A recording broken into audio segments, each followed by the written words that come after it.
So we're talking about scope in JavaScript. I just want to touch a little bit. So you have global scope, which is what we said. Let's say you have a house or apartment, right? You live here. This is your house, right? This is you. This is you living there. There's something outside. There's something. Everyone has access to this thing. There's people walking by. They have access to it, right? So you could go outside of your house and take some stuff of it. But if you take this whole thing, bring it inside your house, right? Then people who are outside will not have access to it, right? So that's pretty much the whole idea of scope. Is you have, this is a global scope. So this is global scope. And this is a local scope. And when we say that, we're talking about variables, right?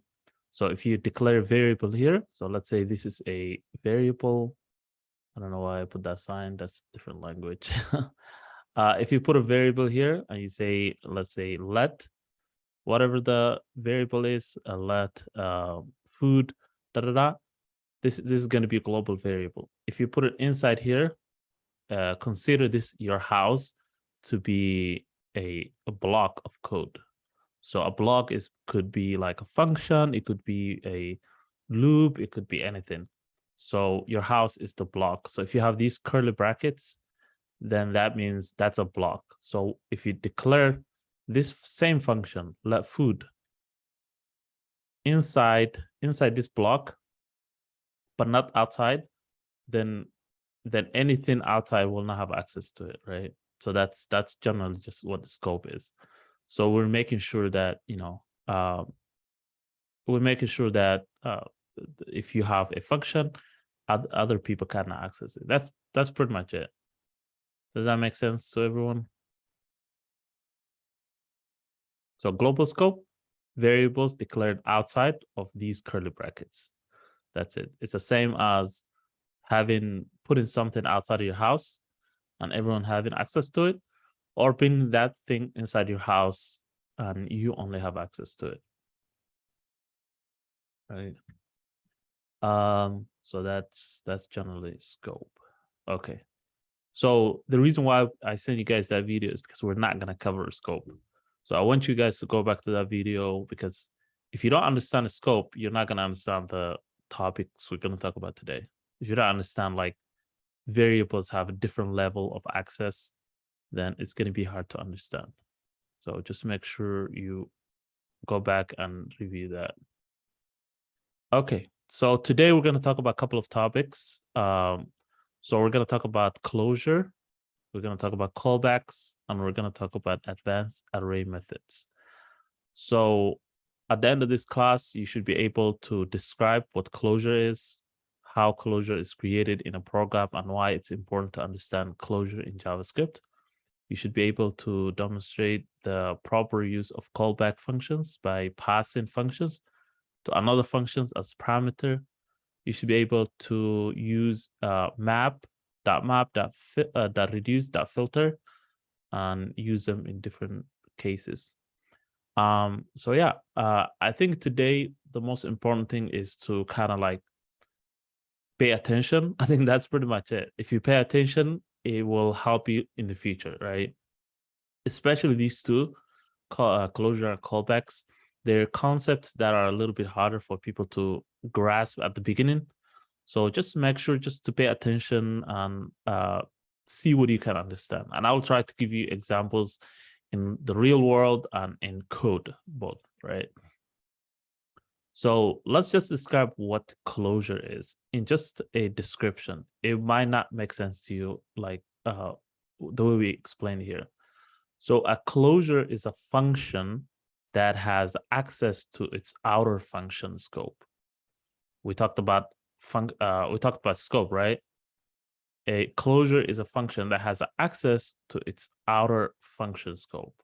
That means a closure is a function itself, and then it's inside a function, but it has access to the outer function. it's the same as the variable. So that's what it's basically saying. So a closure is a function that's similar to the variable we talked about, but it's inside a function. So it's a local scope, basically. A closure is a function that has access to its outer function scope, even after the outer function has returned. Okay. That means a closure can remember and access variables and arguments of its outer function, even after the function has finished. We'll understand what that means. It might not make sense to you right now. Before we dive into closures, let's first understand lexical scope.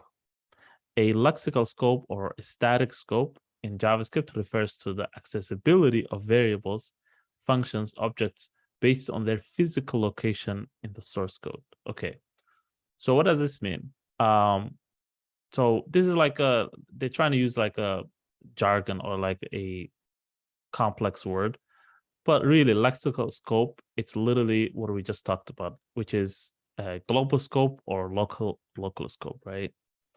It means depending on where your function is located, the lexical scope of it, it might have access to certain things, right?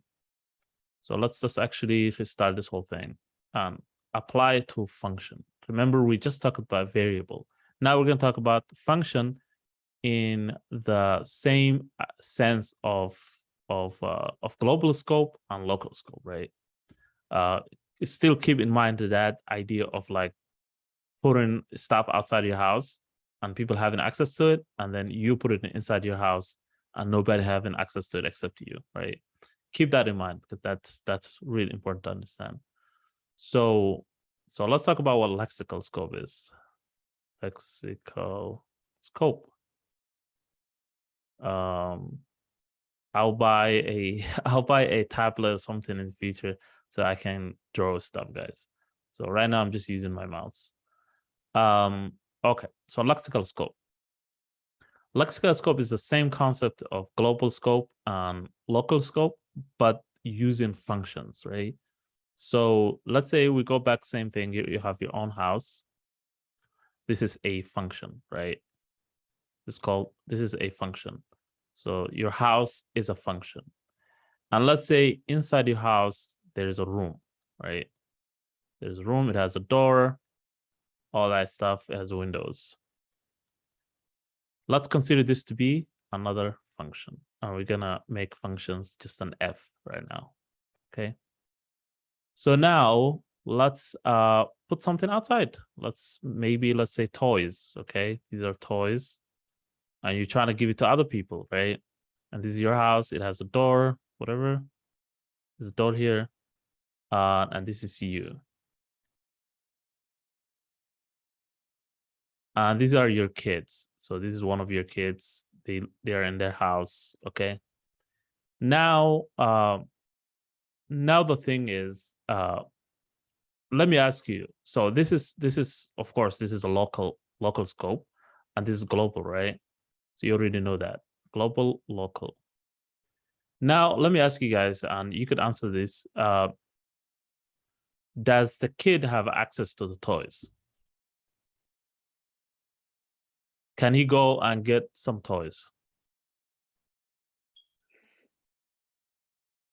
It's just like general questions, not programming anything. Like from the diagram you have here, can the kid go outside and grab some toys? Yes, right? So, okay, so let's see. And then let's put another kid here. Sorry about that. Does this kid have access to toys too? Yes. Okay, good.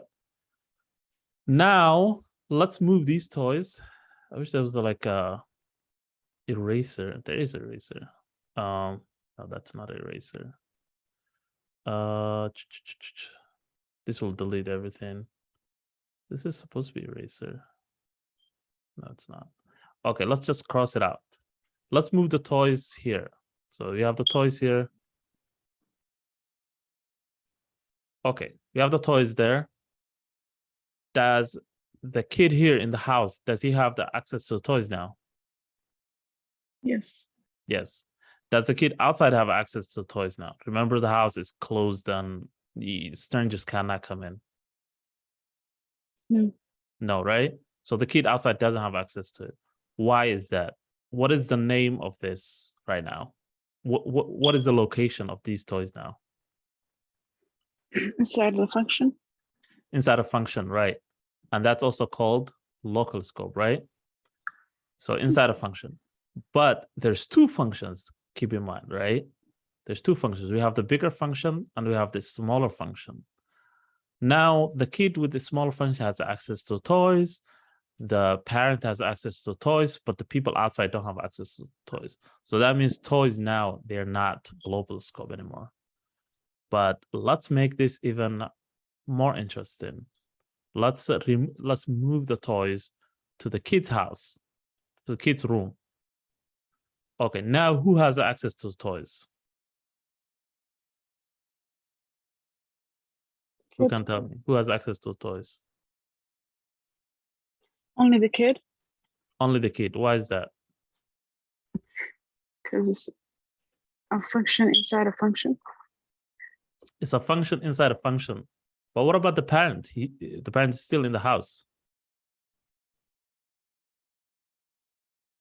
Right? Can the parent have access to the toys? They can. They can. Okay. So here's where like the strange thing comes with functions, right? So if you have two functions inside each other, the parent function, which is this one, the bigger function, does not have access to the smaller function, right? So that's when we say lexical scope. Consider lexical scope as an onion, right? Think of it as an onion.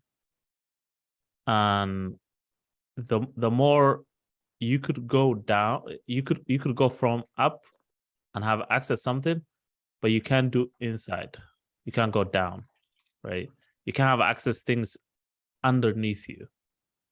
It's just like an onion, but it's basically you have to go from the lowest one. So now if we put a function inside the kids room, there's a function, and we move the toys to that function, the kid does not have access to the toys.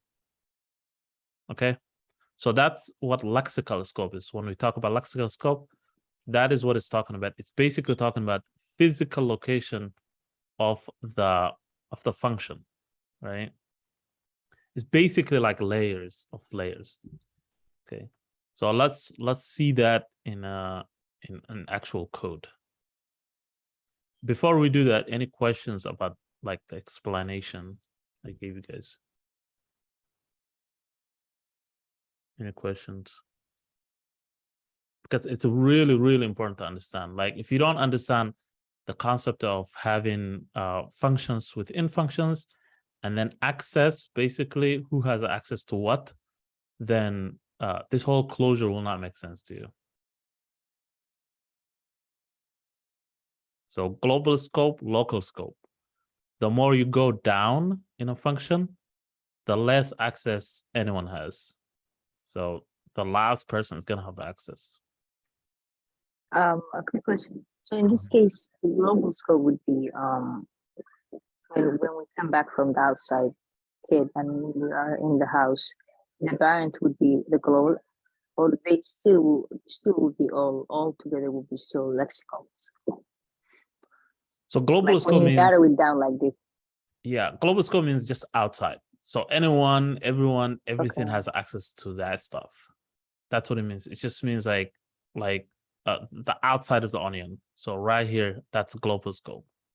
So once you move down and you go inside a function, it becomes a local scope. It doesn't matter how many functions you go down, it's a still local scope, but it's local to where that thing is physically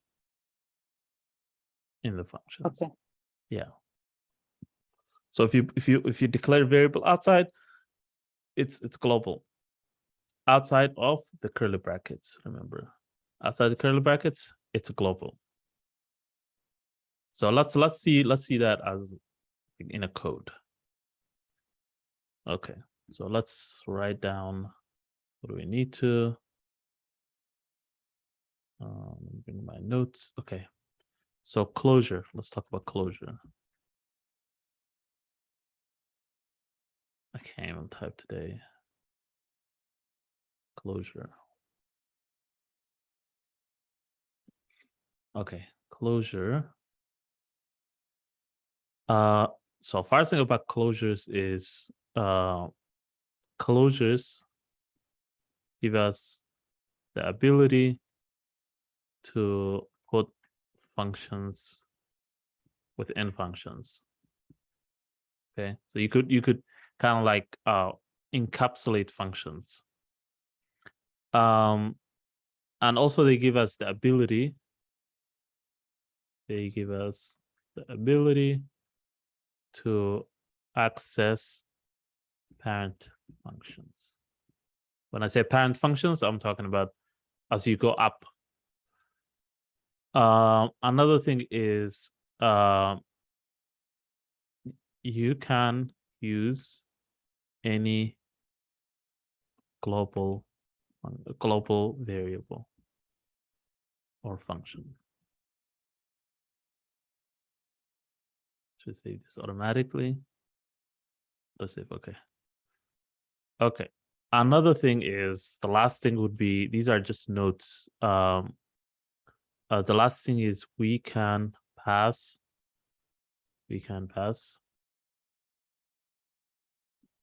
variables, functions down, but not up. Okay, or not back up. So we could just like the onion I talked about, you could just go down, but you cannot go up. All right. So let's see an example of that. Okay, so let's create a basic function. Let's say something like let's create a function about, we could make something up. I have notes, but I think I could come up with a better one. So let's say house. Okay, the function is called house. We could give it, so inside the function, so this house, inside the function, we could have variables. So we could say const something like food, Angelo. Who eats Angelo, by the way?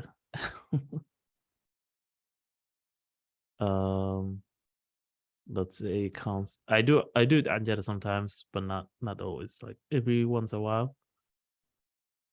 Let's say something else. What else?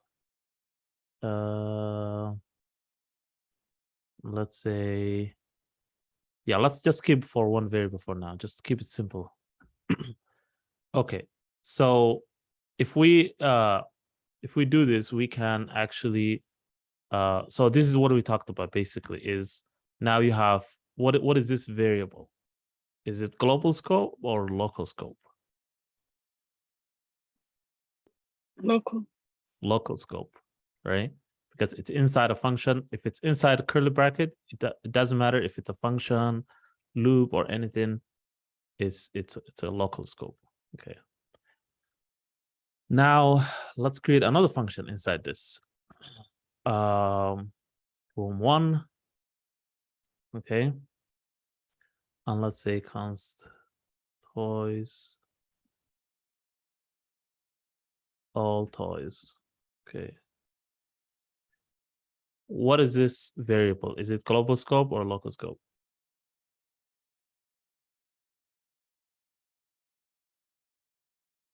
What is this one? The toys one. It's local. Local, yes. But it's local to which function? Room 1. Room 1, yes. So it's a local only to here. But the interesting thing is right now, if we console log console log toys, and we run the function. Run the function here. I'm not sure why this is so slow. Maybe let me make it so I can run it. I don't want auto behavior. Save automatically. No. Format unsafe. No. Editor.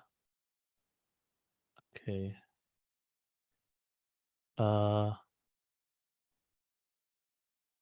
Okay.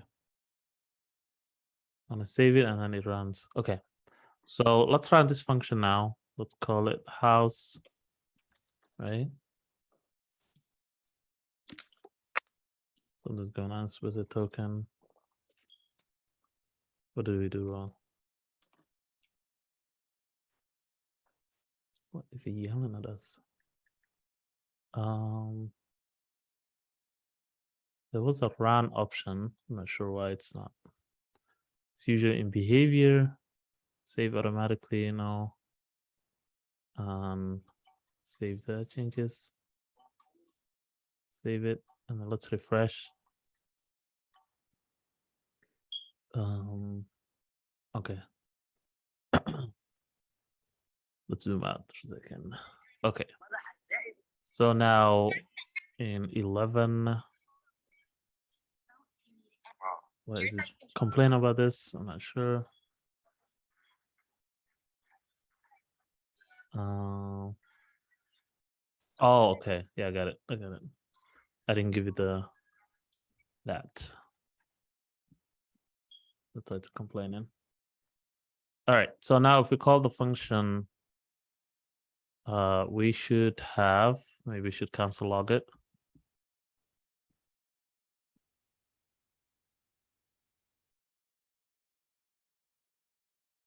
If we run the function, it says undefined. Okay, so we console logged here, but it's not bringing up that console log. Let's see. So if let's try console log in food.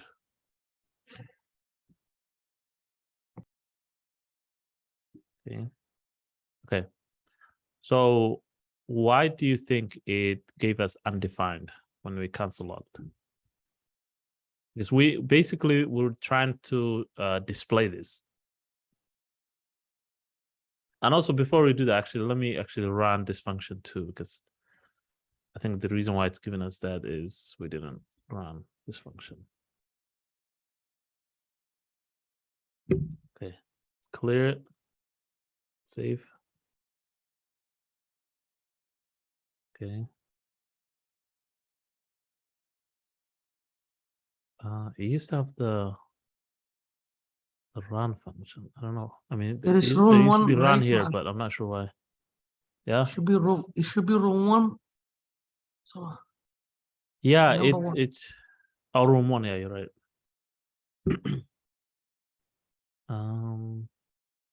Okay. All toys. Okay, good. So that's what we wanted. But here's the thing. So just like in the scope video I gave you guys, this function toys, we don't have access outside of this function room one. So if we even say here console log toys here, and we remove this console log, we'll get an error for that. We're still getting some errors, but we'll get an error that says this toys is not defined. Okay, I'm not sure why it's giving me this issue. There has to be either a run function or format.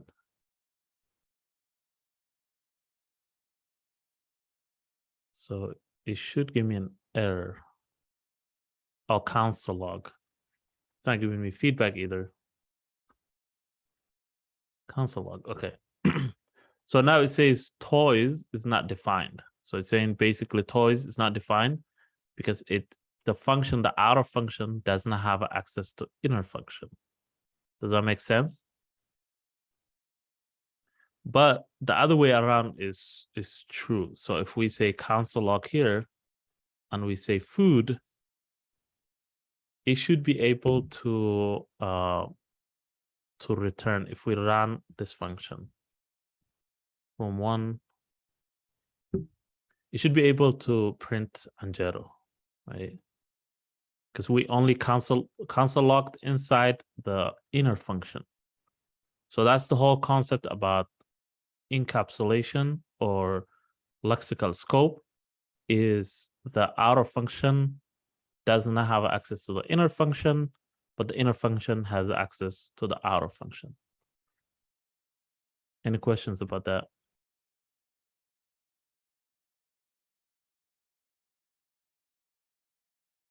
All right, good. It's not a question. It's more of, I think, kind of like yourself, like repeat what you said. So in this case, none of this is global function. It's all lexical scope function. But what you showed us is the onion example. So Yes, one has access to Anchero, like that, but the other way doesn't work. And the other way for doesn't you, work. You're right.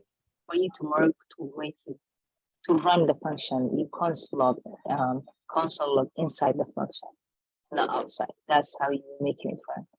Yes, yes. Okay. So Okay. I run the function here, the room1 function, but it's inside the house function.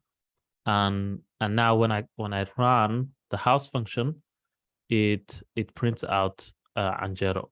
But I did not console log Angelo inside the house function. It's just inside the room1. So that means you can see the access. And when I console log toys, it gives us error that says toys is not even defined, but it is defined here, right? So that's that. And then the global scope is basically if you declare anything outside of the function, then that means it's accessible to by anyone. So if we say const, let's say something like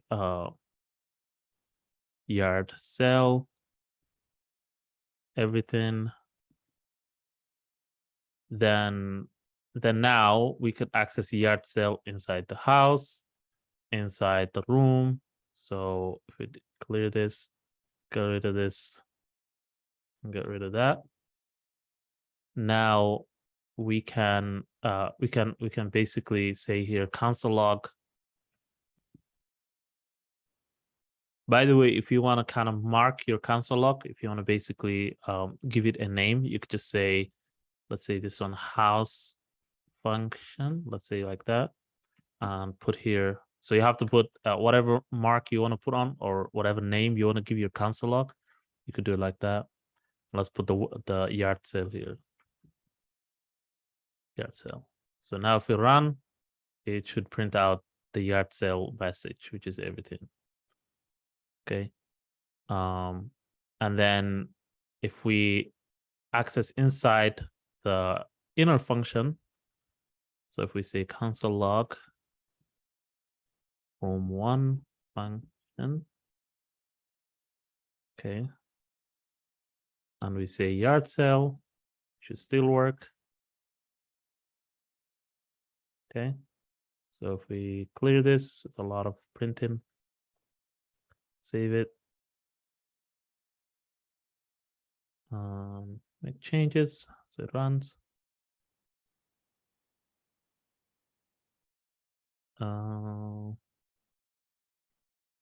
It's not working with me today. So you see we have the house function and we have the room1 function. They both print in the yard sale. So that means we all have access to the yard sale. It doesn't matter where. So it's a global, this is global scope. The other ones are local scope. So everything in function is local scope. Okay. Hopefully that makes sense.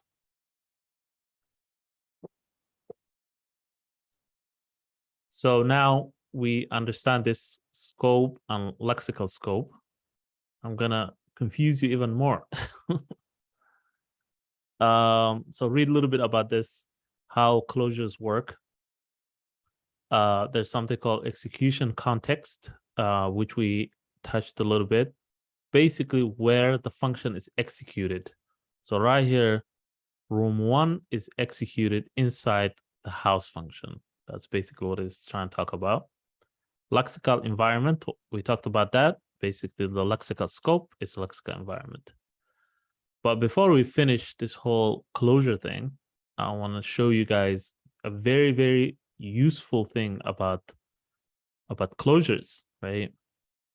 And something interesting and something kind of like predicted. I mean, if you understand closures, you wouldn't think they do this, but they actually do.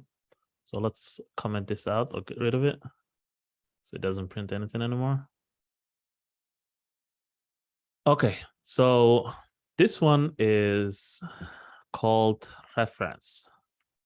Okay, so we're using the same thing. We're using the same whole thing about, you know, putting functions within functions, but there's a property that closures have, or closure functions, that is kind of unique to just closures in JavaScript. So let's actually kind of write a function here. So basic function, just like we did now. So let's write function. Let's call it game. And let's give it a sport. So this one, all we're doing right now is we're creating a score and we're setting it to 0.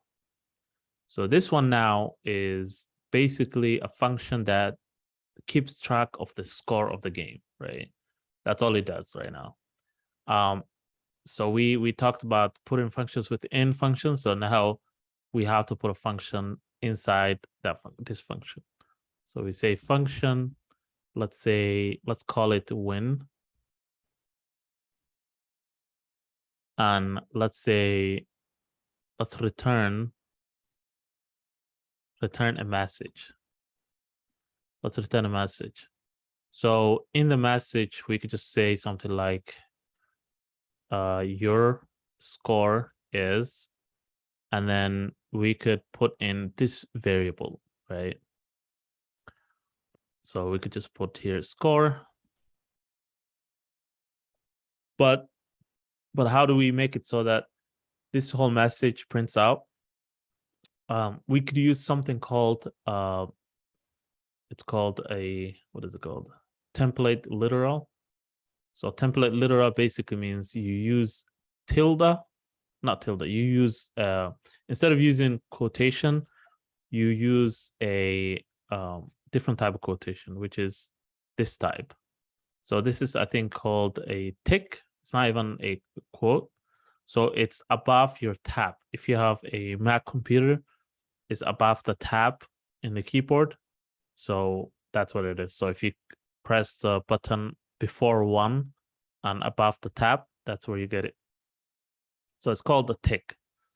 So we use the tick, and this is a special thing in JavaScript. So if you use the tick, you can make this score word an actual thing that actually changes, right? You could just grab this and put it here. But before you do that, you have to put it in a enclosure. So you have to put in a $sign and then curly bracket. This whole thing is called expression, right? Expression. It means it changes according to what's in here. So now we could just run this code without a problem. If we had quotation around it, it wouldn't print this variable. It wouldn't know what that is. There's also another way to do it, which is using something called concatenation.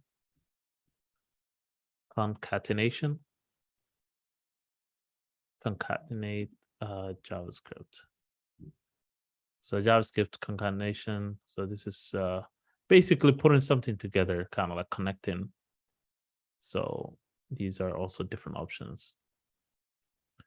Okay, so now what we're doing is we're just printing out the score, right? So if we run the function, it wouldn't work because we have to return. We have to say return win. We're returning this function. That's what we're doing.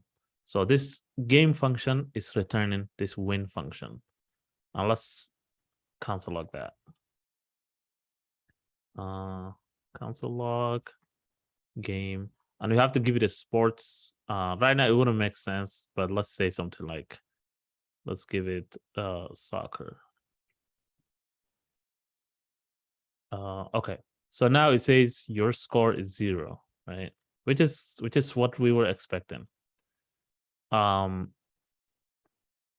now let's take this parameter and we could put it here, right? We could use the same way. So instead of this message, we say your, let's say your, let's put it here,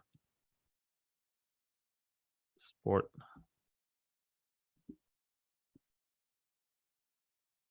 Game. So it would say something like your soccer game score is 0 now, right? So this is all great. Like it's printing out what we wanted, or and we could just rename this instead of win. We could say something like track score, something like that. But the main important thing now is it's kind of like printing the score for us. But what we want is every time we run the function again, we want it to print a different score. So now it's printing 0, 0, 0, right? We want it to print 0, 1, 2. We want it to like track. So instead of using some advanced stuff, closures give us a way to track the score without any issues.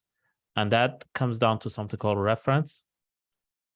So reference is basically, it's very simple, right? So when you have this whole thing, which is something you're already used to, which is the score is a local scope for game, but also accessible from win, and then all that stuff. Now all we have to do to create a reference, the reference is we're gonna put the game function in a variable. That's it. So don't complicate it. So all we do is const, let's say soccer, and we just say game soccer. And when we do this, something interesting is going to happen. Now the result of this function is going to be stored in this variable. But if we console log this variable a couple of times, it will increment the 0. Actually, we have to also increment the 0 in win, right? We have to say score plus plus.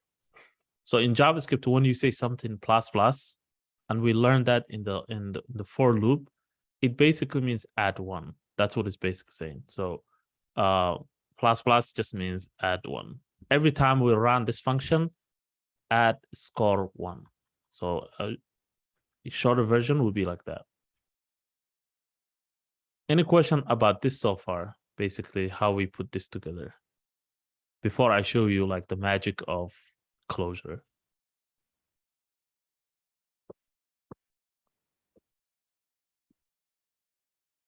Any question? And we could rename this because this doesn't make any sense. Yeah. Why if you move the soccer? Can you get closer to the mic? I can't hear you clearly. I'm sorry, my voice kind of messed up. I said, why did you remove the soccer thing that you had online since 2024? And then you switched that to constant soccer. You know how you had const log and then sport game and then soccer. So is the 38 line 38 function same as that? Yeah. And it was logging here on the console. Your soccer score is, you remember that? So is this line 38 gonna be similar to that? I'm not sure if I'm asking. Yeah, so I think you said, why did we remove the console log here and put the function in a variable, right? In the constant variable. Yeah. Okay. So just to draw for you guys, we moved this function and we put it in a variable. That's all we did, right? So this variable now has this whole function. Now what we could do is we could just cancel lock this variable, and then it will just do the same thing. It will execute this function, the game function, right? It will execute that. So that's what it will do. But there's a new property right now.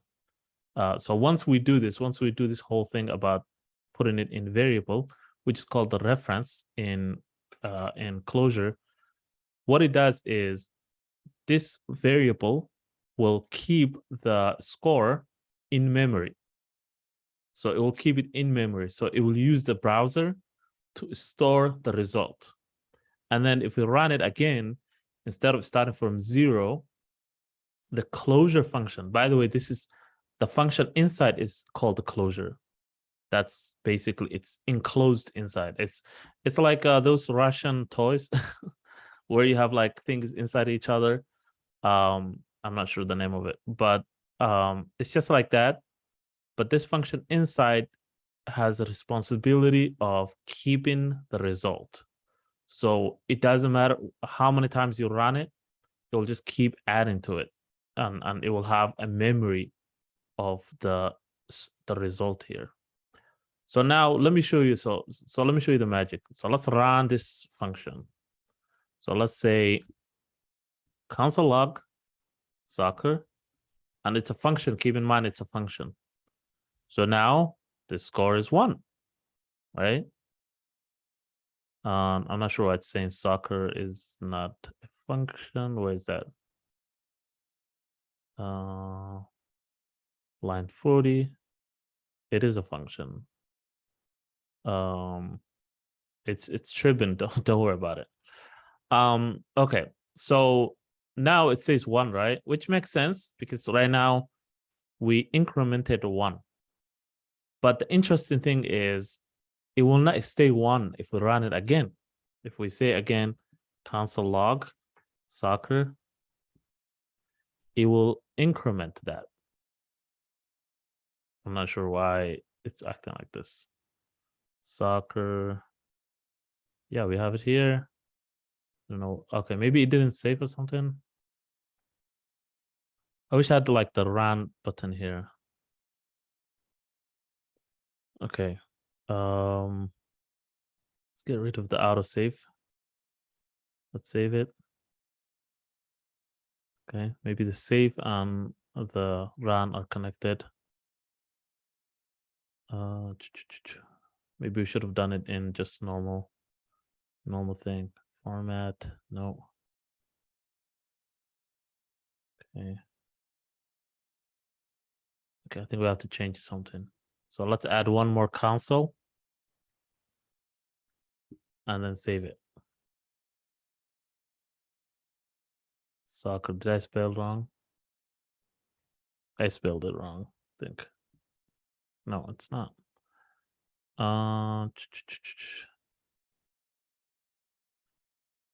Okay, line 40. Soccer, it's right here. Why is it acting like that? Let's run it one time.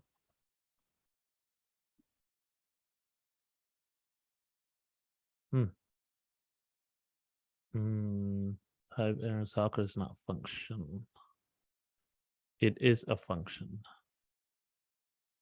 Game, it's grabbing game and giving it parameter. I think something is wrong here. Let's move this whole thing somewhere else.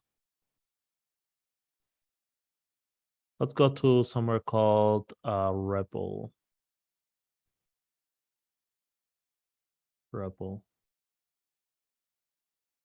It is pretty slow today.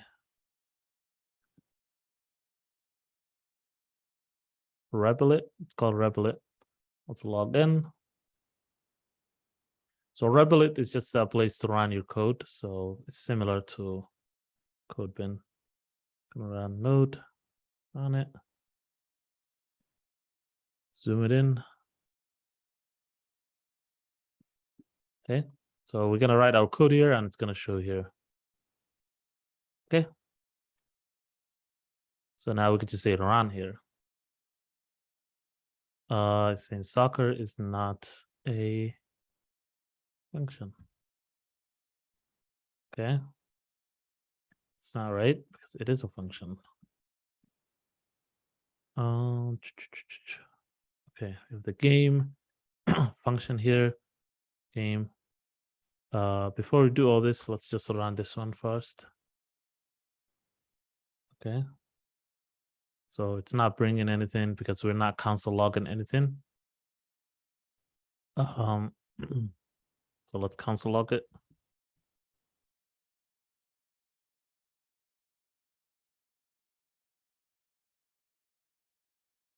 Okay, so your score is 1.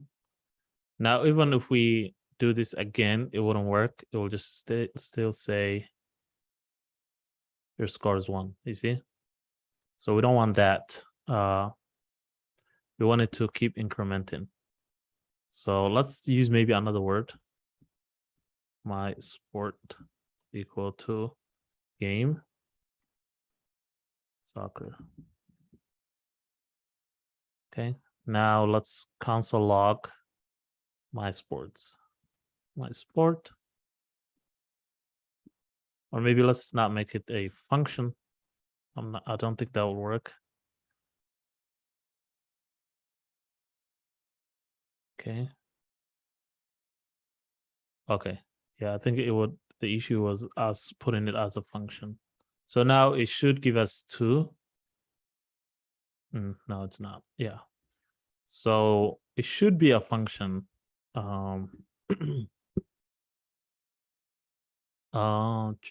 Let's see. So this is how we figure out the issues. We say closure function. It's not a function. Set closure.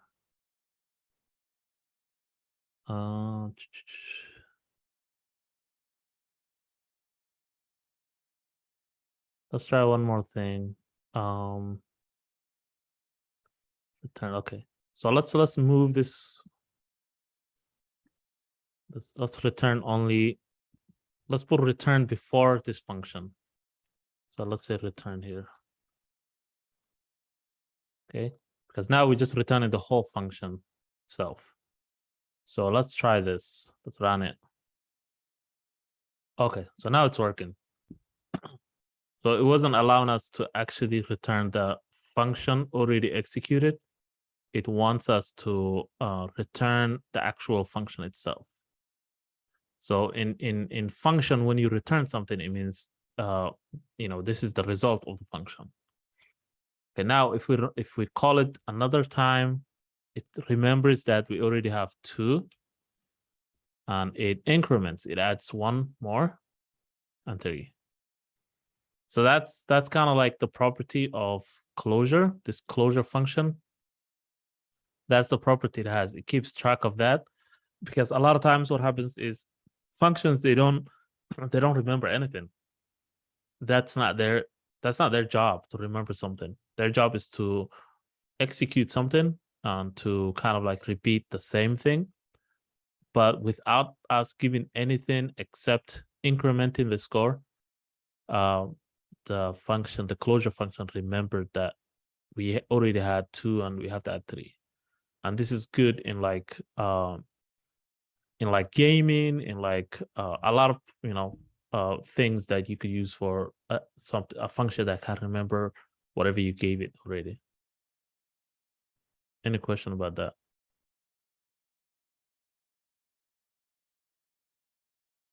Any questions? So I have a question. Yeah. What if the score game, each score is different? Like, how would you run that? Like, if it's score is 20 or 15?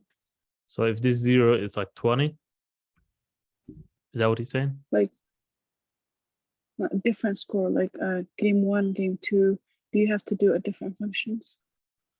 No, you don't have to. So let's say we want to track, like this is soccer, let's track basketball, right? So it says your soccer game is score here. Let's create a new game. Let's say const basketball. And all we have to do is game and give it a basketball here. Right? Now we could just console log this basketball reference. So we say console log, and it will keep the scores separate. It will basically track each one separately. So let's add here, let's say basketball, and copy this maybe 2 times. Okay.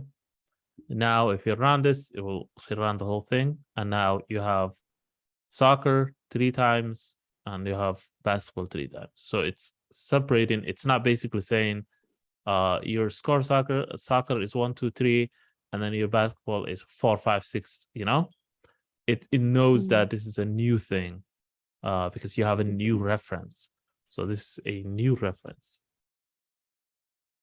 I think what Annie is asking, I had same questions, if I'm not mistaken. Sorry. Can you repeat that? Sorry. I didn't hear Sorry, it clearly. my kid was shouting, so I had to mute myself with you.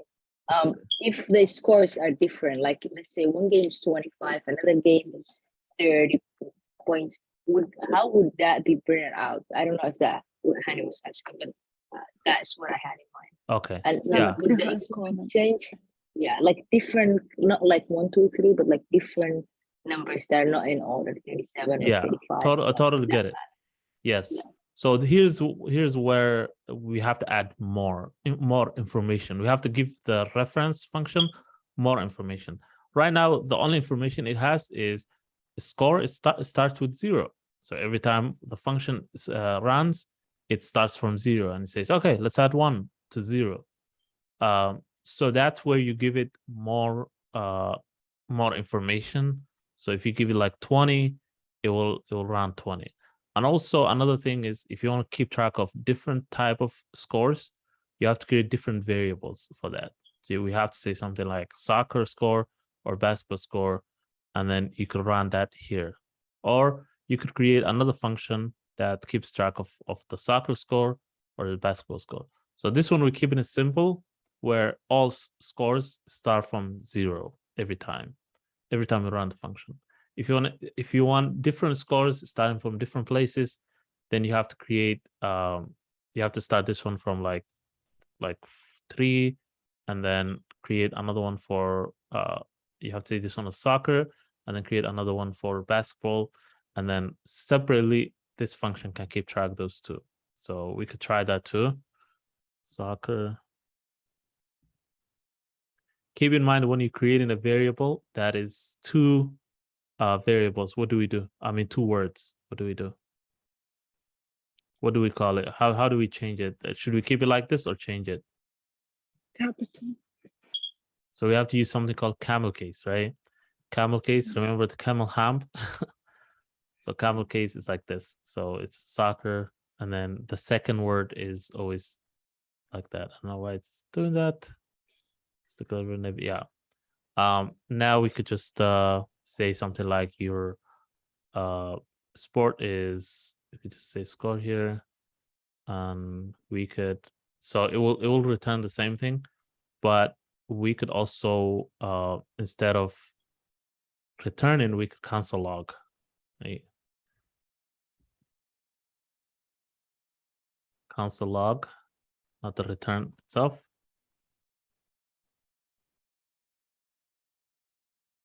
Console log here. And so we say your sport game soccer is, and then the soccer. So at this moment, like this sport would not make sense because we could only, so we have to change that too. We have to say this one, we have to give a different reference, this one. So you have to say soccer and then also say basketball. But now whatever we give here is going to come from here. So if we say basketball, it wouldn't work because it's going to say here, it's going to say soccer score here. So we have to configure this. We could create another variable. So let's say this one. Let's say soccer. Let's say basketball here. So now if we create a variable basketball score, let's say 40, we could create another console log that tells us that. So, and also we have to change the sport to soccer, create another console log, and also we have to increment these. So that's what I was saying. You have to add more information if you want to keep track of more score. And then do another console log for the basketball. So copy the basketball, put it here, and then the score for the basketball. So now if we want to run, we don't need these two. We could just run one, and then we could say here soccer, basketball. So now it should run both, and it should give us two console logs. One that says your soccer game score is this, and your this is that. So let's run that. As you can see, it runs each one separately. It says, okay, so your soccer score was already 3, now it's 4, and then let's run your basketball. Your basketball score was 40, now it's 41, and it's 5, 42, 6, 43. Is that how you wanted to keep track of, like, different scores? Yeah. Okay. Yeah. Yeah. So it gets a little more complicated if you add more stuff to it. But I was trying to keep it simple. But at the end of the day, you could. Is the 41? Is because it's 40? Is it adding the +1? Yeah. Is that why? It's adding to 1. So it's basically doing Okay. here +1. Okay. That's what it's doing. This is exactly the same as we could run this, and it will do the same thing. Okay. We do that. So let's run it. It will do the same. No, it didn't do the same thing. Mm. Okay, the reason Mm. why it didn't do the same thing is because when we say +1, every time we run, it's starting from the same thing here and adding 1. But if we say ++, it's remembering. It's basically kind of like incrementing, add 1, 1, 1, but it's an increment Oh. way. So if we add 1, it's a static. It means just keep it every time, keep it to 1. So we have to have a loop to make the +1 work. If we don't have a loop, then it wouldn't work. But it's the same idea. Any questions?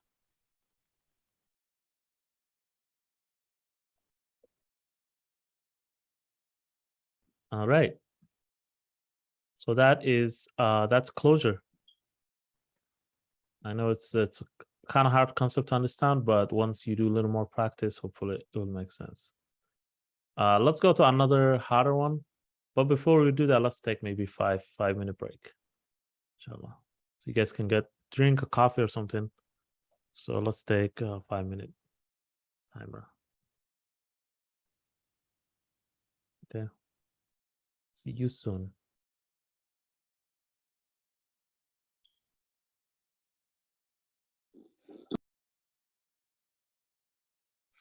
Okay, so let's talk about something called callback functions. It's in the name, callback functions, right? What are they? Callback functions come from a programming paradigm known as functional programming. It's not a new paradigm, nor is it unique to JavaScript. In fact, many have wondered, due to the dynamic nature, whether JavaScript is object-oriented language or functional programming language. The answer is simple, and it's both, right? So what is actually object-oriented, and what is a functional programming? This is like a whole thing. So object-oriented programming. What does that mean? So we learned objects, right? We learned objects. So basically objects are just, you create a variable and then you have a actual object. So let's get rid of this so we can draw a little bit. So objects were basically you say const and then variable, and then you have the curly bracket, right? Within the curly bracket, you have two things. You have one thing here and you have one thing here. Who can tell me what these are called? What is this one called? In objects, if you have objects. They have names. So in objects, you have to have two things. Who remembers? So this is called the key. That's why you guys need to take a note, or maybe you can have a reference somewhere. So you have a key and you have value. So that's why they call the key pair value, right? So when you see these squiggly with a variable equal to, then that means you have object, right? And in general, in JavaScript, everything is an object. So functions are objects. So that means it's an object-oriented program. What actually does that mean? Like, what does it mean to be an object-oriented program? It means you define things as an object. So let's take example as home. So we have like a house here. If I can draw a house, you have a house here, and the house has many things, but we can define it in different ways. So if you have an object here, so let's say const house, right? And you have the curly bracket here, then I ask you to define the house, right? So you say the house has it has color, right? This is the key, and then you say the color is, let's say, green. And then you have like, let's say, doors. How many doors you have like all that stuff. You have electricity, everything. You're basically defining the house.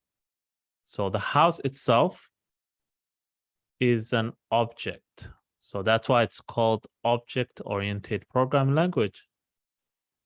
It defines things as one object. So when you hear object-oriented programming or OOP, that's what it's talking about. It's talking about, in a sense, how you define something. Let's say here you have a human being. How do you define a human being? You define them by their color, by their race, by their age. The whole human being or the person is one object, right? The whole person is one object. So that's what we talk about when we say object-oriented programming. Any question about what object-oriented programming is? It's defining things using objects. That's what basically comes down to. So there's also another paradigm or another way of defining something, and that is using functions. The thing about functions is, if you want to define something with a function, there's no uniform way of defining it. So what you could do is you could call a function house, and then within that function you could call other functions that define, the functionality and everything, and then you could use different things. But the thing about JavaScript is it doesn't have actual class. So we'll learn something called class, but now all you need to understand is JavaScript has functions and it has also object-oriented programming. So functional programming and object-oriented programming. You don't need to know right now exactly like how they work and the details and all that. but just keep in mind that there's two ways of defining something in programming, and this is same in all the languages.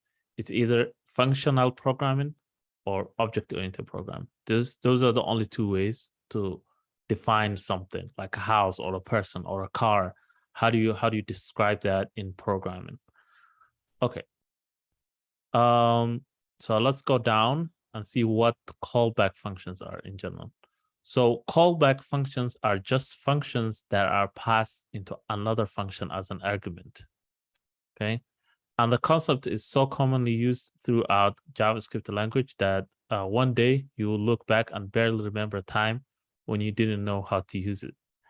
So callback functions, you will use them for so much in JavaScript, in also in React, that when you work in React, you wouldn't even think about it. It would be similar as like using your terminal. Like you just open it, you use it.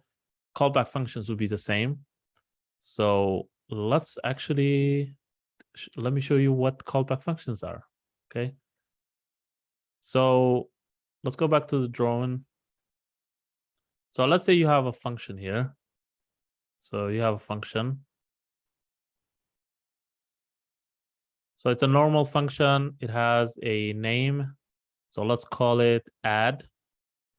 So it adds two things, right? And we're going to put something here, and then it returns the result of adding things, right? So now what we need to think about when we talk about callback function is you have another function here, another function. And then you take this function, this whole function, and you put it as a parameter in here. So you name it something else. Most of the time, it's called callback. So you call it CP, callback. And then here you could put in your numbers, num1, num2, to add them together. And then you return this function, this callback function here. Instead of returning these variables themselves, you return the CP, the callback function, and then you will give it num1 and num2. Num1, num2. Right, you give it like that. And then this function, its job is to add things together. Okay, that's the job of the callback function.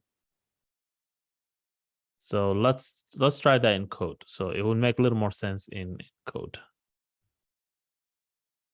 Let me actually pull something here. Then pull, and I minimize when you're recording. Okay, that's okay. Trying to move this thing away from me. Trying to grab some notes. Give me 1 second. Any questions so far of what I just talked about? I know it's very vague now, but any question?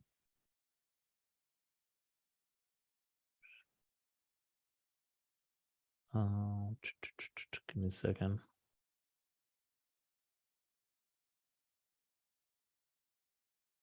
This one.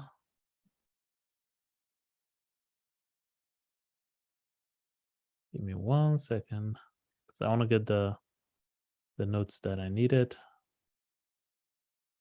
It's okay. We could wing it. Okay. So let's go to here. Let's get rid of this. And let's do the callback function. Run, there's nothing. Okay, now let's write a function. Let's write a function called let's call it calc, for calculation or calculating something. And then let's give it num1, num2, and then return that.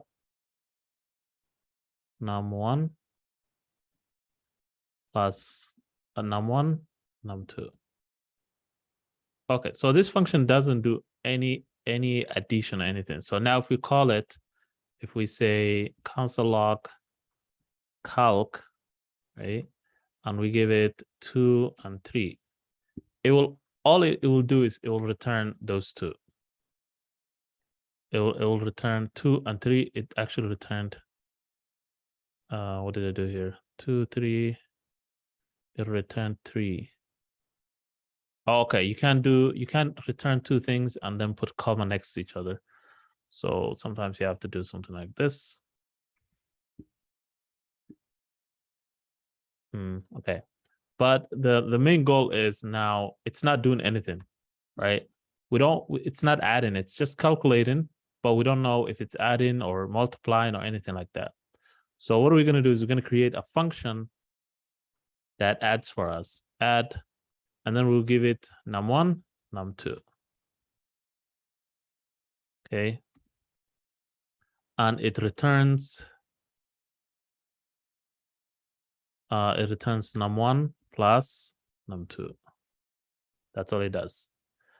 So now what we could do is instead of this function, instead of running this function, we could make this function. So this top function, we're gonna give it a name. It's called a higher order function. I think that's what it's called. Give me a second. Get the name exactly. Yeah, high order function.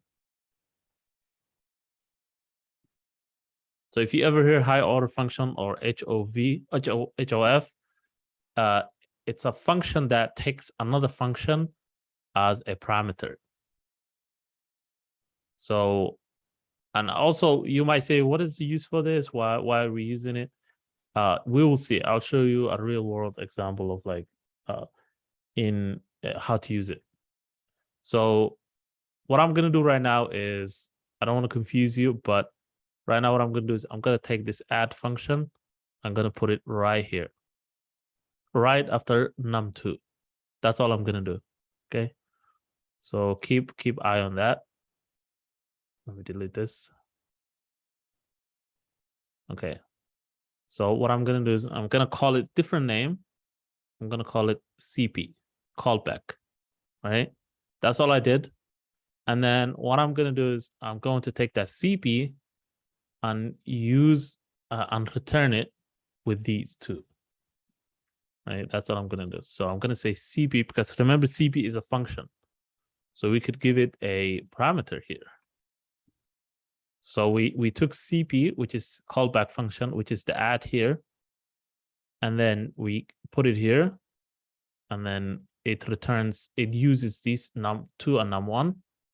And then it runs. Now if we run the add function. So let's see. So actually, we're not going to run the add function. We're going to run the calculate function. So we're going to say console log calc. And the calc, how many things does the calc function need for us to put it here? How many parameters does it have? If I put it another way. This function. 2. How many parameters does the calc function have?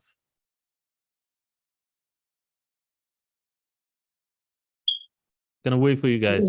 M1 and M2, or are you gonna use those, or just... How many parameters? How many things it's expecting, basically? I would think 2. 3 things, right? It's expecting 3 things. So it's asking us, hey, give me num1, num2, and then give me a function called CP, or any function. Just give me a function that I can use, right? So that's what we're gonna do. We're gonna give it 4, 5, or 6, and then we're gonna give it a function. Which function should we give it to? Which function?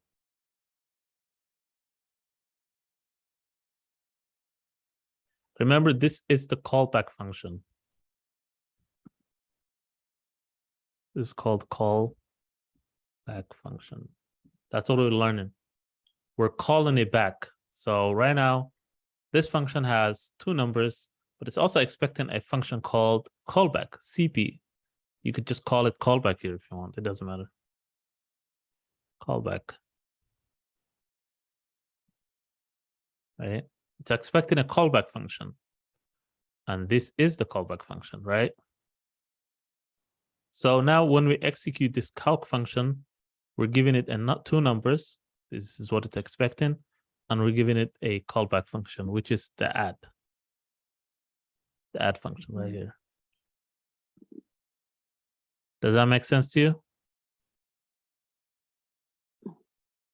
Let me draw it a little bit more. Okay. So here Okay, is yeah, go ahead. The job of the callback function is to say what to do with num1. So it's addition or subtraction or multiply. That's what it would be doing, kind of thing. Exactly. Yep. So yep, the callback function will do the work, but the calc function will put together like the function and like the what it needs basically. That's what it's gonna do. So the good thing now is, so now we have this calc function we're calling. We gave two numbers, which are the numbers it's expecting. So these two numbers right here, num1, num2, and then it's expecting a function. It says I need a function, so I can return that that function here and run it basically. So we gave it a function called add, which is right here, this whole function. It's called the callback function. And now the callback function, the add, will add the two numbers. Right? So it's basically nested. So the two functions work together to do one thing. So now if we run it, it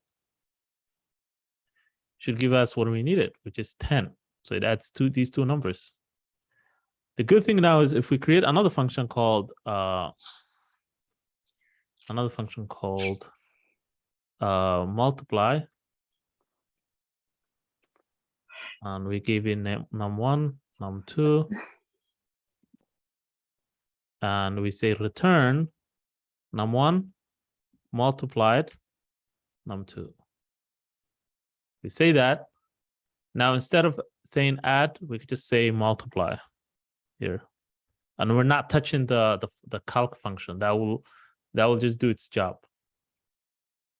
So if we run it, so we multiply 4 by 6, we get 24. I need your help, guys, to change these two functions into an arrow function. Who can help me? You guys remember that? Arrow function? Who remembers?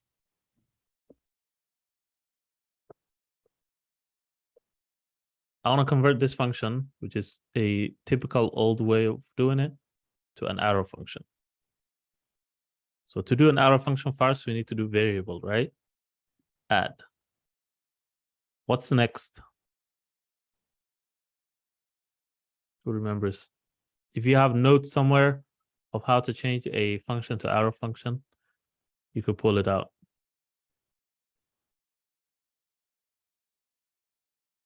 Any ideas? Is it the X and Y?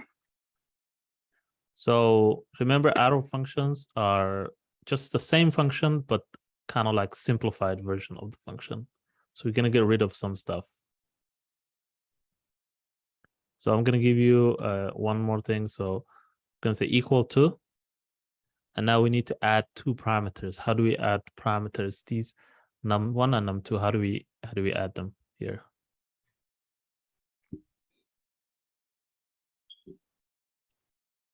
This is why it's important to have notes. So I would say maybe have a book and go back to the lesson and have concepts down. So if I ask you something like, what is a closure? You need to have like a description of it in your own words, basically. Whatever way you understand it, even if it's not 100% accurate, it's good to put it in your own words so you could understand what it is. So if you put down somewhere note of a function, normal function, then create an arrow that shows how to change to an arrow function or how to change it to a reference function, then that would have helped you. So now I'm going to show you one more time. So you guys should have this down. And next time I ask you about, let's change this function to an arrow function, you should have it down. So if we wanna give these two parameters in an arrow function, we just give a parenthesis and we say num1, num2. The next thing is the name of the whole thing, which is the arrow. So we've created arrow here. And the last thing, if we want to completely simplify this, we could get rid of the these curly brackets and also the return. Okay. If we want to keep the return and the arrow, the curly bracket, we could just do this and then say return num1 plus num2. Okay, but we could really simplify it. So if you have other variables and stuff, if you have more variables here, then this is good. So you do it this way. If you don't have variables and you just return in one thing, then you don't need the return and the curly brackets. You could just get rid of this whole thing, and just do that in one line, like that. Just like that. So add two parameters, and then the arrow function, and then it adds these two.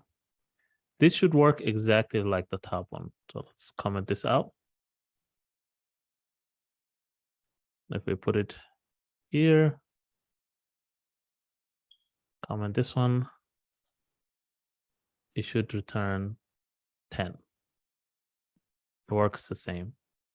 So next time I say, let's change this function to an arrow function, keep in mind, we need to create a variable of the function name itself equal to, if it has a parameters, you put it this way. If it has one parameter, let's say only num1, you don't have to have these parentheses. You could just say num1 here. If you have no parameters, you could just leave empty parentheses like that. Okay. And then return it like this. Keep that in mind. So arrow functions from now on, we're going to change most of the functions to just arrow functions. And when we reach to React, it's just going to be only arrow functions. So you will rarely find any functions written like this. Okay. So that's why it's important to practice. Okay. So now we understand that we could use this calc function to use a callback function here and then add these two and then just keep doing that and keep using it, right? The general concept of it, callback, is just like that. That's it. So basically, this is a callback. You run it in higher order function as a parameter, and then you could return it or do something else with it. So that's pretty much it.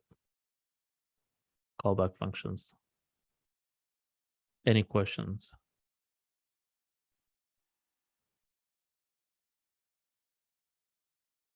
Okay. We have one more thing left.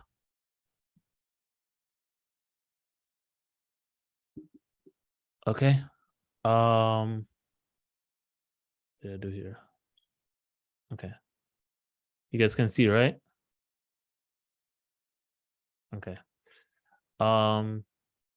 Yeah, so let's do the advanced array methods. So here is where the callback functions come in handy. We just learned callback functions, and we're going to be using it in these array methods. So array methods, what are they? So remember, in JavaScript we have arrays. Who can help me write an array? So let's, if you guys need these notes, I can just copy and paste here. Keep that as a note.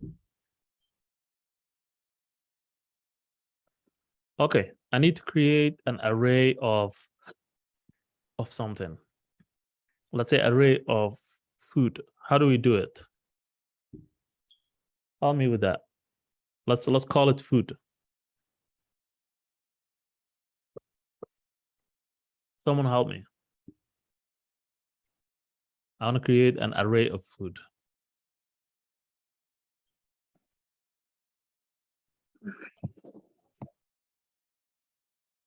How do we do that? We learned what arrays are.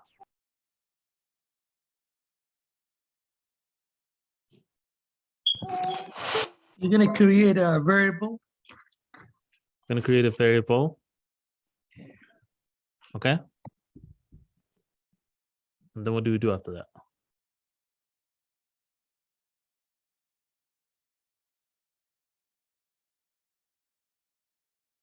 We need to create an array of food. What is the, do we use curly brackets for an array?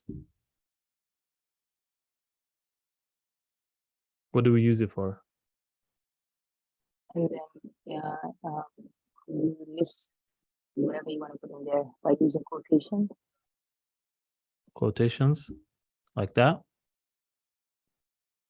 I know you need what is it, bracket or parentheses? That thing. Okay, so you need straight brackets, right? Like that, or square brackets. No, that one. This one. Okay. Yep. So this one is called straight or square brackets. So they're just same as this one, but they're straight. They're squared.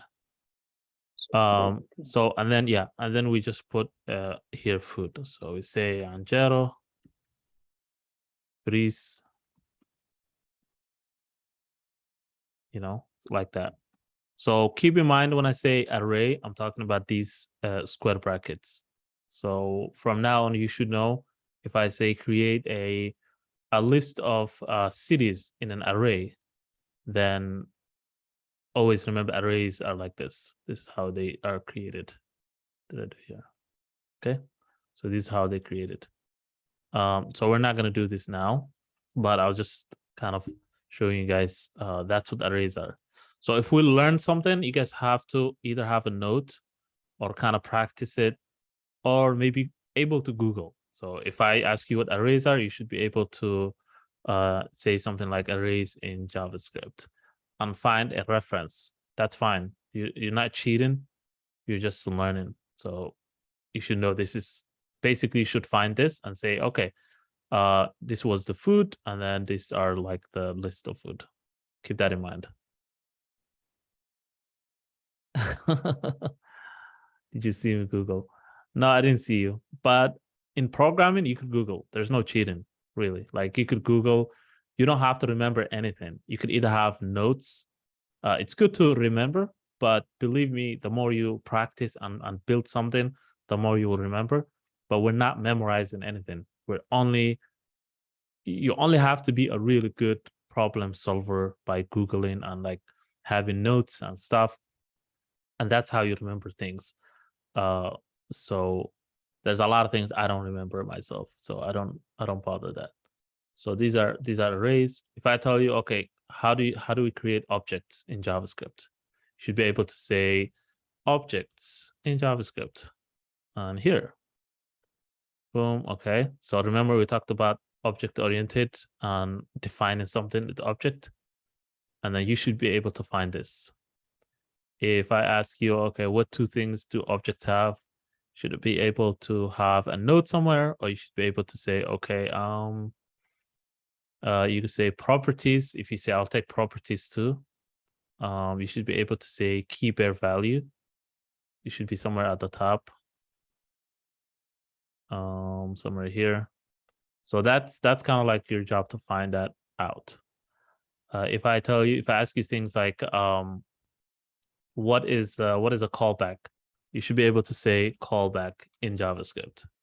And just read a little bit of say, okay, JavaScript executed in sequence there. Okay, what is this? You should be able to see an example here.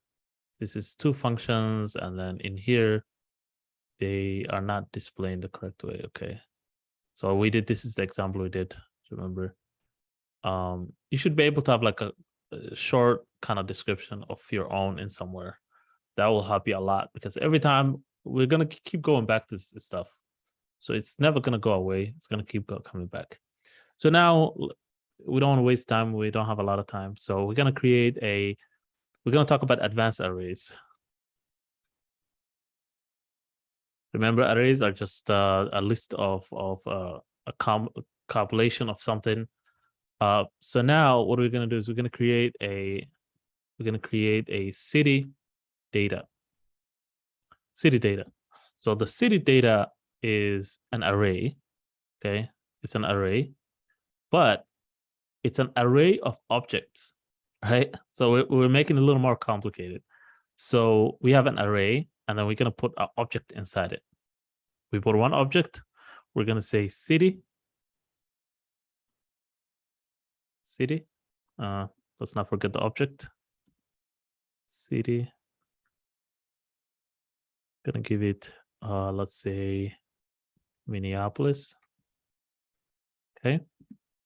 So we have a array, and then we have an object inside it. And then we're going to say here, let's give it a state. Let's say MN. Okay. And then let's give the population or something like that. Population. We're going to give it a number. So let's say something like, what is the population of here? I don't even know. But let's just say 32, whatever number. Doesn't matter, really. Okay. So from here, what do you see is this array has one object, and that one object has information of a state. So a state name, and then the city, and then you have the population. Now we could add more.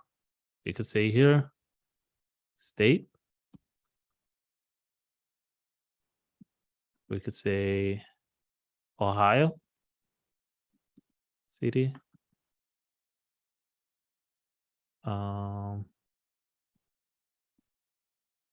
Columbus, I think this is how you spell it. Is that how you spell it? With the U, LLU. LU, yeah. Columbus. And okay. And then population. Any guess for the population? It's like around million. Around a million. Okay, let's just call it maybe just a big number like that. Okay. Okay, so now we have that. So this is called array of objects, by the way. It's called array of objects. There are objects that are enclosed in an array. This is going to come in a lot of times, so you should understand what this is. Okay, so let's add a few more things. Wish I had the prediction thing, but I'm gonna add a state. Let's add MA. I have something written somewhere, so I'm just gonna copy that. City. Let's say Boston. Population.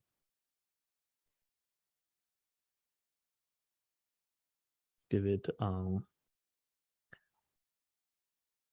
that. Okay. Okay, so we have these three things, so that's enough. Now, if we want to print out, if we want to console log the Minnesota object, how do we do it? We want to console log Minnesota object, the whole object here, this whole object. How do we do that?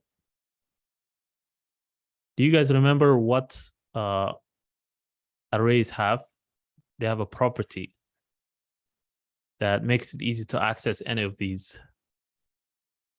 Who remembers?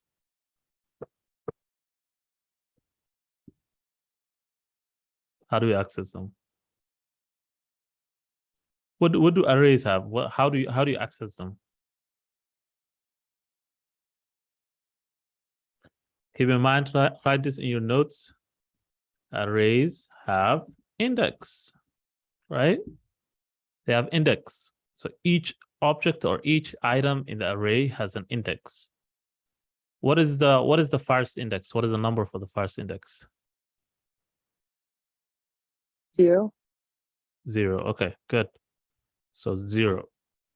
Gonna write 0 here. So that means we can print out this first one.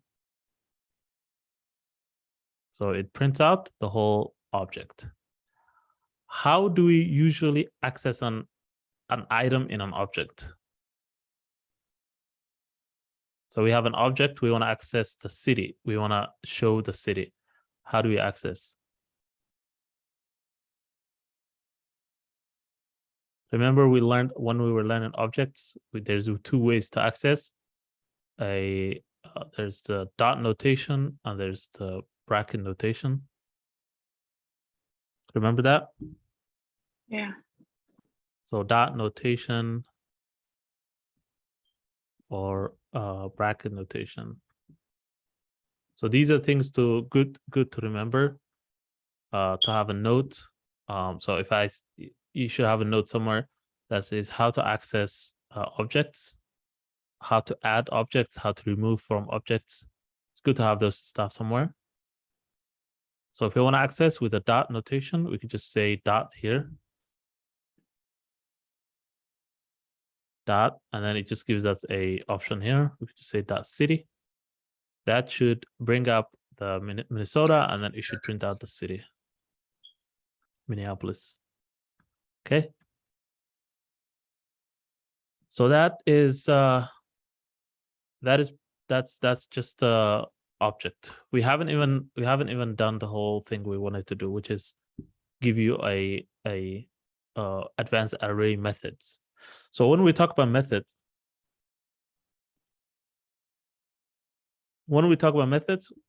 methods are functions.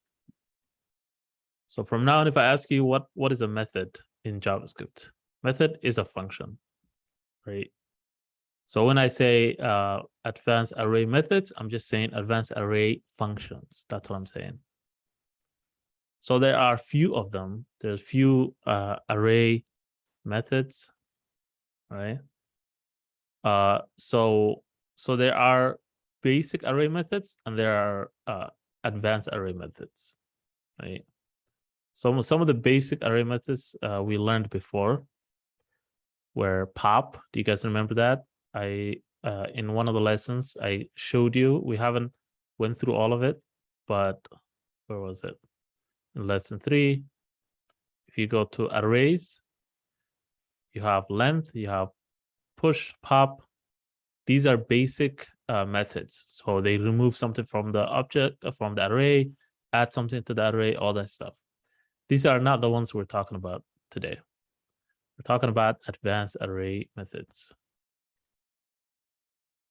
So let's put advanced somewhere.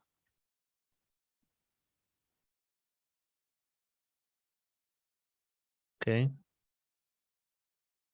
So these advanced array methods are few of them, but it's really important to understand what they are. They're just functions. So there is one called for each. There's another one called map. There's another one called find. We might not use this find one. There's a filter. So these are all functions. I'm going to share this with you guys so you could have it as a reference, notes, or whatever. So there is just only, we're going to use today, we're going to try only today, maybe like 2, 3 of them. So let's see. We're going to try, yeah, kind of like 3 of them. So I think the most important one is the map one. So let's try that. So map. It's called dot map. Okay.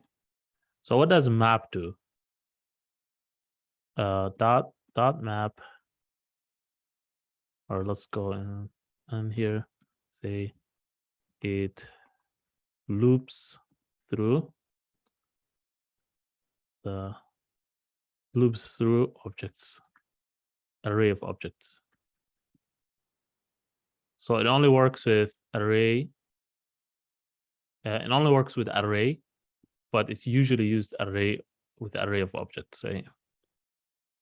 Another thing it does for us, it's just the same as loop. So you could also say same as for loop. But the difference is it has a difference with the for loop. When you loop through something with a for loop, it changes the data. So it changes this whole thing. And in programming, you don't want to change the original data, because then you cannot go back, you cannot do anything after that. So it permanently changed. You don't want to permanently change. So what it does is it keeps the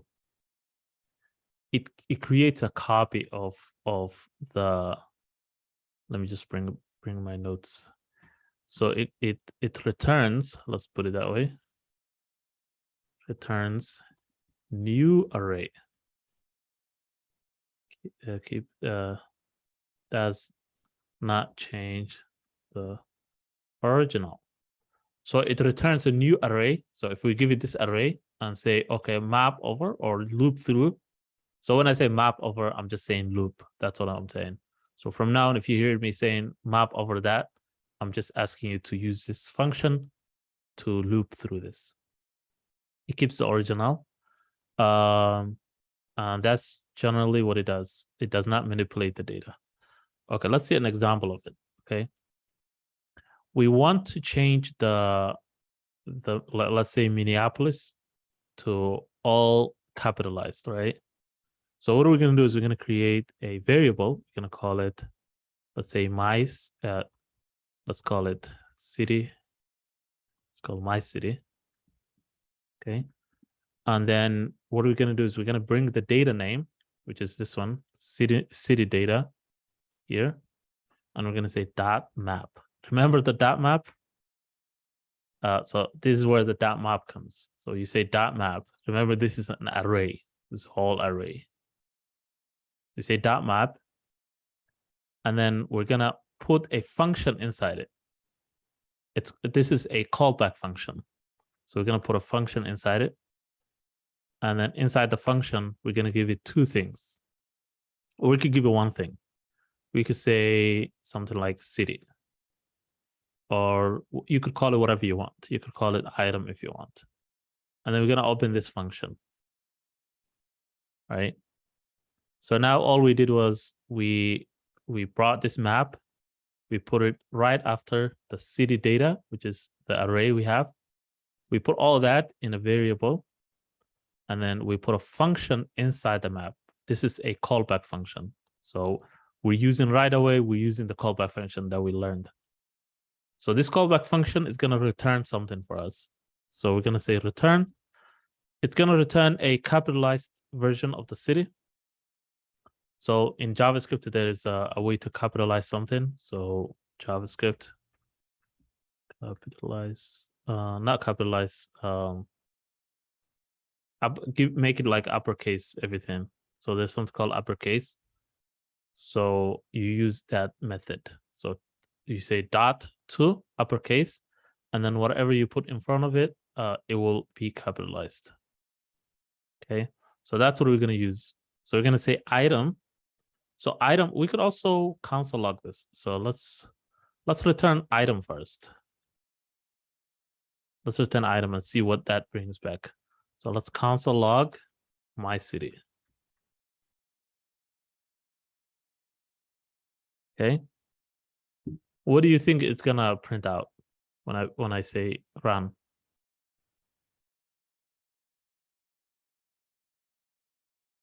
What do you think this is gonna print out?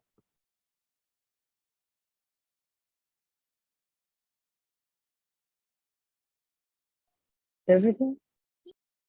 Everything? Yes. So basically we're looping through everything. So it's gonna print each object separately.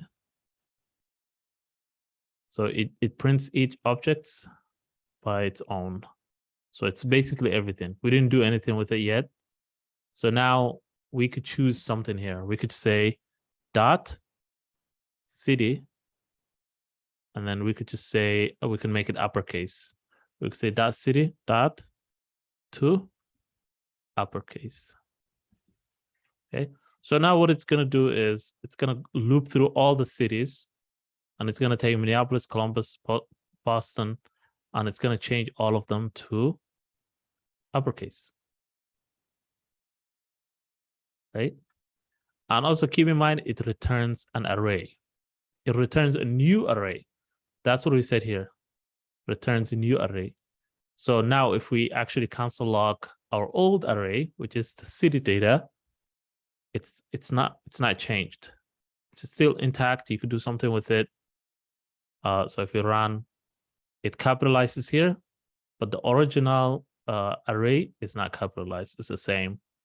So it wouldn't change. So this is good for like anything. So if you want to like do something else with the data, you could do that. You could just use this map and it will create automatically a new array for you. If we didn't do this and we wanted to do it in for loop, it would be a lot of work. So you have to first copy the whole array, this array, use for loop, and then loop through the array, find the city, and then do uppercase, and then after that console log. So you don't have to do all that stuff. Okay, so that map is loops through everything. That's all it does. And you could do whatever you want inside it here.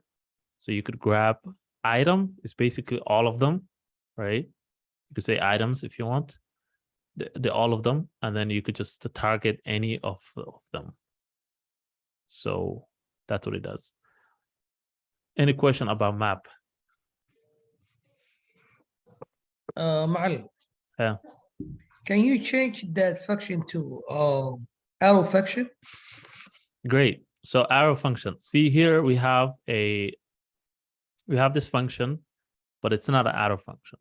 So a lot of times when you're using let's say React or JavaScript, you want to change the function into an arrow function.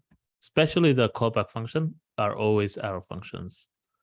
So what do we need to do is now we need to remove the name function to start with. So let's get rid of that. And then all we need to do now is add the arrow here. Okay. That's pretty much it for this one.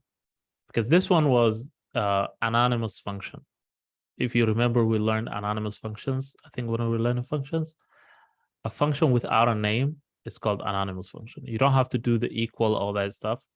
So this is anonymous function, but it's an arrow function here. This will do the same if you run it. It will do the same. And it's cleaner. It's a little bit easier to read because now map takes this item, but this is an actual function right here hidden. And this function returns this for us. And this is how map works. You can't just use map without a callback function. You just can't do anything here. It expects a callback function. That's how it's built. And the callback function is what creates the copy of the original and then gives us a new copy. Any question? And I'll copy this, post it here in case you guys forgot, or I delete that thing. Okay. So the other methods are the same. So the kind of like the style of what we're writing is pretty much the same. So let's write, let's do maybe filter. Let's do filter. Dot filter. And I can give you a list of these. I give you the link. You could go to that link and also do show you examples. Filter, we do the same thing. We say, let's say we want to find the largest city, right? Or the largest population here. So we want to filter that through. So we're going to say const largest city or state or whatever the number is. And then we say, we grab the data. City data dot filter. This whole idea of dot is just basically a dot, the word, and then callback function. So here it says it expects a callback function somewhere. Arguments, a function accepts up to 3 arguments, right? 3 arguments, and one of them has to be a callback function right here. Specified condition must be in return callback function. Okay. So how do we do that? We could just use the arrow function here. So we could just say, use the same idea, item.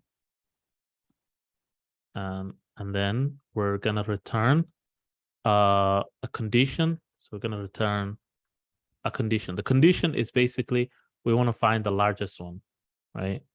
So to find the largest city or the largest population, we need to first we need to use a way to compare or not the largest, but let's say a city that's larger than maybe like let's say 5, what is this, a million, maybe like 5 million or whatever.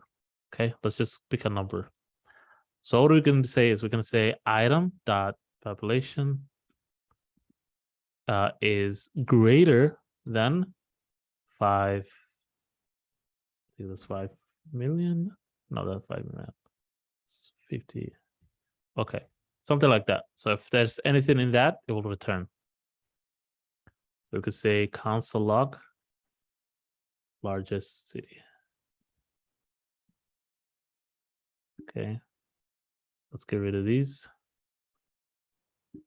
Now let's run it.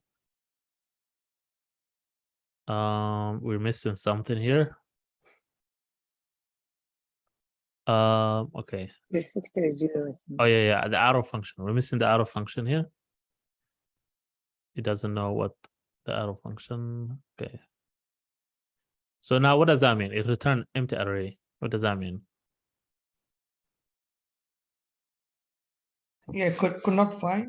Basically. Could not find. So if it returns the empty arrow, empty array, it means there's nothing that's bigger than that number. So let's reduce the number.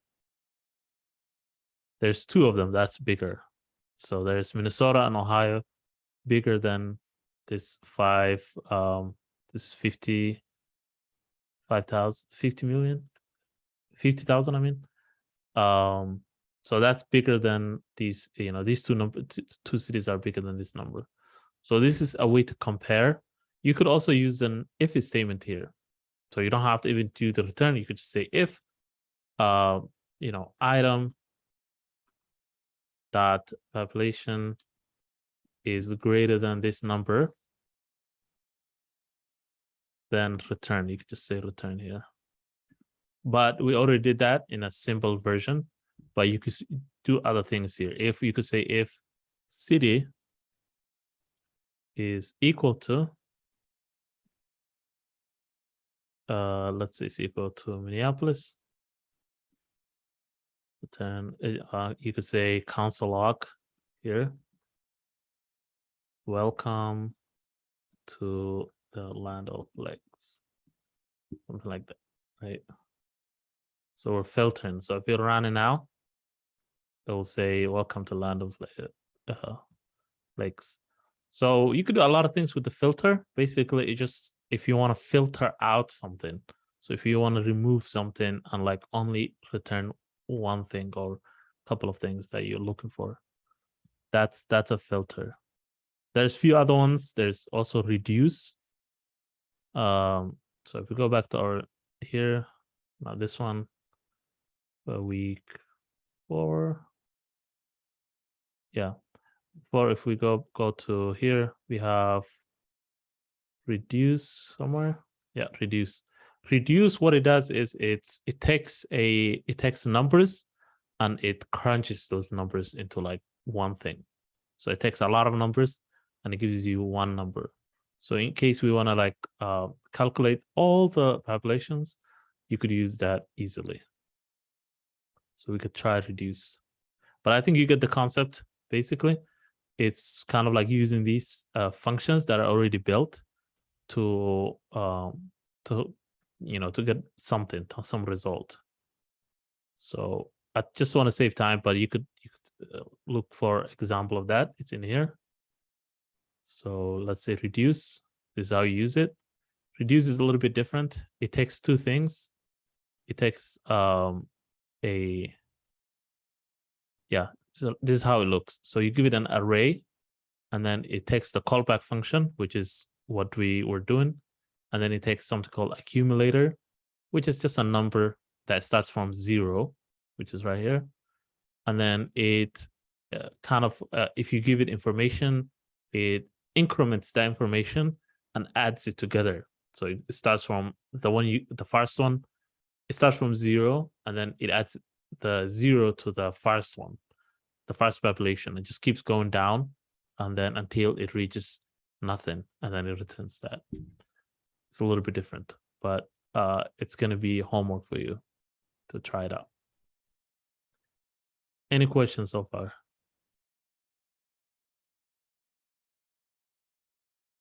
And there's a few of them here. You don't have to know all of them. Filter is right here. So filtering, find, map, for each. There's one called for each, similar to map, but this one, it returns, it's just similar to map, actually. There's no difference. It has I think one or two more properties that are different. Any questions about the arrays?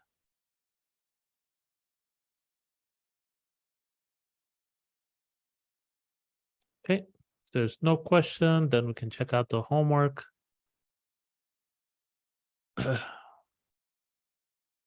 Assignment. So the assignment, you guys will have 3 things. You'll have the array methods, callbacks, and closures. Same idea as before. Array methods, I'll give you a large large data here. So this is I think a car dealership or something like that. No, it's not car dealership. It's a database for some people. Read it so you understand it, what it is. And then you have challenge here. You have the for each, you have map, you have filter, and you have reduce. So I want you guys to try it out, and then do the same thing as I just did, which is using filter or map to come with a result. So read these instructions. Don't do anything until you read the instructions and understand the instructions. Callbacks, just read these instructions. I gave you one example here. So look at this example and try figure out what to do with the rest. And closures, it's only, I think, one problem, closures. Yeah. It's actually 2 problems. Yeah, 2 problems.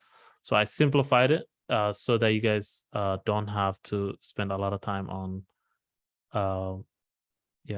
it's only one problem, actually. It's only this problem. So this only problem, I think if you read the instructions, it will take time for you to understand it, but I want you guys to spend the time, figure it out, see what you could do, go back to this video notes, read more about closures and what they do, and try to figure it out. Make sure you spread it out. You spend at least one day each on these things. Any questions?